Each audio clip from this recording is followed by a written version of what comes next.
welcome to the fifth and final reading of Chapter 3 of How to Lose a Planet, the Afro-Future Epic. I wish Chipmonkey was here, and his samosas. He turned to the back of his cell and looked at the window. He wished he could smell the appetizer, a thin dough wrapped around meat that was seasoned in a way that made Chipmonkey a prison celebrity. Chipmonkey's not here, Vector said. He sighed. No, he's not. He's gone. He turned toward the door and stepped forward until his face was an inch away from it. He placed a palm on its frame. Someone killed Chipmonkey? Why? What? No, Vector said. Oh, right, you're still in that trauma phase. Listen, it's not just a phase, it's a... Yeah, I know, Vector said. Listen, Chipmonkey was freed. Kato felt tension at the bridge of his nose and went quiet. Kato? Yeah. You hear me?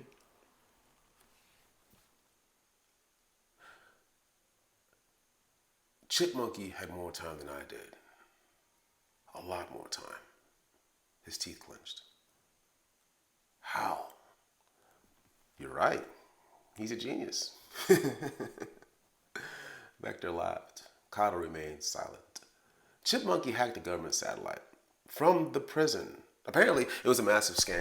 Told a crew of inmates it was an escape plan and they got him all the resources he needed. Vector tapped his fist against the door twice like he was giddy. But he was building a computer to hack a satellite that takes images of space combat. He downloaded the images, edited them to look like that VR clip, fancy flying, explosions you can hear, wings, and voiceover about SIMAD, and broadcasted it on the supernet.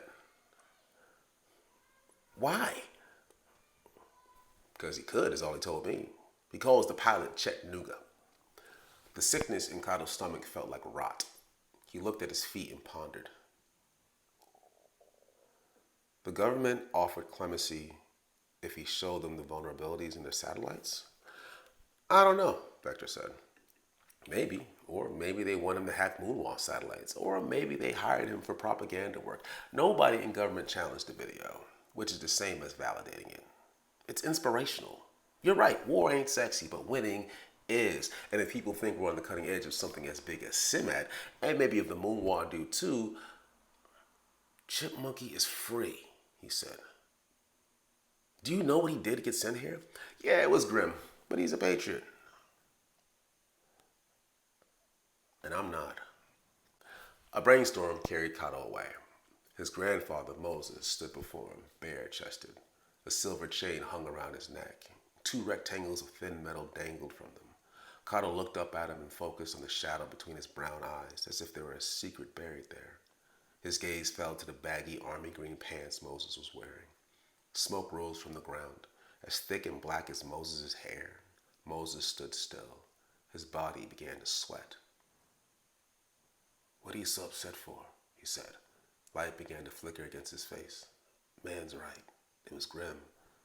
But children die all the time. Kato felt the heat rising.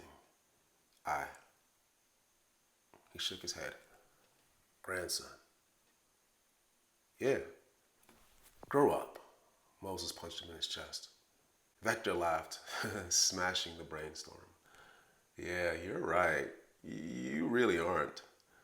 Kato grunted and rubbed his chest. Anyway, take your mail. Vector opened the food tray slot and his hand poked through, holding a gray cylinder and a thimble. Go on. I got things to do. You got time to do.